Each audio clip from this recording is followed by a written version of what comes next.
ഞാൻ ഒരു വിവരവും കൂടെ അനീഷയിലേക്ക് പങ്കുവെക്കുകയാണ്. അതായത് ബസ്സിലുണ്ടായിരുന്നത് ആന്ധ്ര സ്വദേശികളായ തീർത്ഥാടകരാണ് ഉണ്ടായിരുന്നത്. ആ സമയം, അതായത് ഞാൻ നേരത്തെ സൂചിപ്പിച്ചു 4-നും 5-നും ഇടയ്ക്കാണ് അപകടം നടന്നത്. സമയം ഇപ്പോൾ കിട്ടിയിട്ടുണ്ട്. അതായത് 4:30-ക്കാണ് ഈ അപകടമുണ്ടായത്. ആന്ധ്രയിൽ നിന്നും തീർത്ഥാടനം കഴിഞ്ഞ് മടങ്ങിപ്പോയ അയ്യപ്പ ഭക്തർ സഞ്ചരിച്ച വാഹനമാണ് അപകടത്തിൽപ്പെട്ടത് എന്നുള്ള ഏറ്റവും പുതിയ വിവരം കൂടിയാണ് അനീഷ ഈ ഘട്ടത്തിൽ നമുക്ക് ലഭിക്കുന്നത്. ആന്ധ്ര സ്വദേശികളാണ്. ഇവരുടെ പരിക്ക് സംബന്ധിച്ച് നിലവിൽ ഇവർക്ക് കാര്യമായ പരിക്കുകൾ, അതായത് ഈ ബസ്സിലുണ്ടായിരുന്നവർക്ക് ഗുരുതരമായ പരിക്കുകളില്ല എന്ന തരത്തിലുള്ള വിവരങ്ങൾ കൂടി നമുക്ക് ഈ ഘട്ടത്തിൽ നമുക്ക് ലഭിക്കുന്നുണ്ട്. മാരുതി സ്വിഫ്റ്റ് കാറായിരുന്നു ഇവർ ഉപയോഗിച്ചത്. ആ സ്വിഫ്റ്റ് കാർ പൂർണ്ണമായും തകർന്ന് തരിപ്പടമായി. പത്തനംതിട്ട എസ്.പിയുടെ നേതൃത്വത്തിലുള്ള സംഘം ഇപ്പോൾ ഈ സ്ഥലത്ത് പരിശോധന നടത്തുന്നുണ്ട് എന്നുള്ളതാണ് നമുക്ക് അവിടെ നിന്നും ലഭിക്കുന്ന ഏറ്റവും വലിയ വിവരം. ഇന്ന് രാവിലെ 4:30-ക്കാണ് ഈ മുറിഞ്ഞുകല്ലിനെ സംബന്ധിച്ചിടത്തോളം അപകട വാർത്ത എത്തിയത്. വലിയ അപകടം, 4 പേരുടെ മരണത്തിനിടയാക്കിയ അപകടം. മരിച്ചത് മല്ലശ്ശേരി സ്വദേശികളാണ്. ഒരു കുടുംബത്തിലുള്ള ആളുകളാണ് മരിച്ചവർ. മരിച്ച 2 പേർ നവദമ്പതികളാണ് എന്നുള്ളതാണ് ഏറ്റവും വേദനിപ്പിക്കുന്ന കാര്യം. അവരുടെ വിവാഹം കഴിഞ്ഞിട്ട് അടുത്ത സമയം മാത്രമേ ആയുള്ളൂ എന്നുള്ളതാണ് ഏറ്റവും ലഭിക്കുന്ന വിവരം. മത്തായി ഈപ്പൻ, മരിച്ചവരുടെ പേര് ഞാൻ ഒരിക്കൽ കൂടി എന്ന് പറയുകയാണ് അനീഷ. മത്തായി ഈപ്പൻ്റെ മകനാണ് നിഖിൽ. അനു നിഖിലിൻ്റെ ഭാര്യയാണ് അനു. അനുവിൻ്റെ അച്ഛനാണ് ബിജു.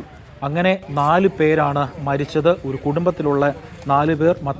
മത്തായിപ്പൻ്റെ മകനായ നിഖിലിൻ്റെ ഭാര്യ അനുവിൻ്റെ പിതാവ് ബിജു എന്നിവരാണ് ഈ മരണപ്പെട്ട 4 പേർ. അതായത് ഈ 2 പേരുടെയും പിതാക്കന്മാർ മരിച്ചു എന്നുള്ളതാണ് നമുക്ക് ഈ ഘട്ടത്തിൽ ഏറ്റവും പുതിയതായി നൽകാൻ കഴിയുന്ന വിവരം അനീഷ. ഏതായാലും പത്തനംതിട്ട കൂടൽ മുറിഞ്ഞകല്ലിലാണ് ശബരിമല തീർത്ഥാടകർ സഞ്ചരിച്ച ബസ്സും കാറും കൂട്ടിയിടിച്ച് അപകടമുണ്ടായിരിക്കുന്നത്. ഇതിൽ ഒരു കുടുംബത്തിലെ 4 പേരാണ് അപകടത്തിൽ പൊലിഞ്ഞുപോയത്. ഇന്ന് പുലർച്ചെ 4:30 കൂടിയിട്ടാണ് ഈ അപകടം ഉണ്ടായിരിക്കുന്നത്. മല്ലശ്ശേരി സ്വദേശികളാണ് അപകടത്തിൽപ്പെട്ട മരിച്ചിരിക്കുന്നത്. മത്തായി ഈപ്പൻ, അനു, നിഖിൽ, ബിജു എന്നിവരാണ് മരിച്ചത്. പുലർച്ചെയോടെ സംഭവിച്ച അപകടം. ഇതിൽ പ്രധാനപ്പെട്ട ഒരു കാര്യമെന്ന് പറയുന്നത് ഈ അപകടം നടന്ന ഉടനെ തന്നെ രക്ഷാപ്രവർത്തനം നടത്താൻ സാധിച്ചു എങ്കിൽ പോലും ഈ അപകടത്തിൽപ്പെട്ടവരെ കാറിൽ നിന്ന് പുറത്തെടുക്കുക എന്നുള്ളതായിരുന്നു ഏറെ സങ്കീർണമായ കാര്യം. കാരണം ഡോറുകൾ ലോക്കായിരുന്നു. അതോടൊപ്പം തന്നെ ഈ വാഹനം വെട്ടിപ്പൊളിച്ച് ഈ കാറിലുണ്ടായിരുന്നവരെ പുറത്തെടുക്കേണ്ട ഒരു സാഹചര്യമായിരുന്നു. അതായത് എത്രത്തോളം ആഘാതമായിരുന്നു അപകടത്തിൽ ഉണ്ടായിരുന്നത് എന്ന് നമുക്കിതിലൂടെ തന്നെ വ്യക്തമാവുന്നതാണ്. ഈ ബസ്സിൽ യാത്ര ചെയ്യുന്നവർ പരിക്കുകളോടെ ചികിത്സയിലുണ്ട്. ഇപ്പോൾ അജി കുഞ്ഞുമോൻ തുടരുന്നുണ്ട് വിവരങ്ങൾ നൽകാനായി. അജി, ഈ അപകടത്തിൽപ്പെട്ട 2 വാഹനങ്ങൾ ഇപ്പോൾ റോഡിൽ നിന്ന് മാറ്റിയിട്ടുണ്ടോ? അനീഷ, വാഹനങ്ങൾ പൂർണ്ണമായും റോഡിൽ നിന്ന് മാറ്റിയിട്ടുണ്ട്. 2 വാഹനങ്ങളും റോഡിൽ നിന്ന് മാറ്റി.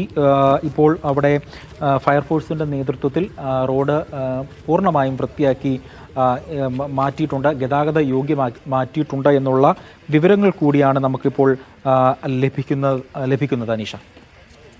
പത്തനംതിട്ട കൂടൽ മുറിഞ്ഞകല്ലിലാണ് ശബരിമല തീർത്ഥാടകർ സഞ്ചരിച്ച ബസ്സും കാറും കൂട്ടിയിടിച്ച് അപകടമുണ്ടായിരിക്കുന്നത്.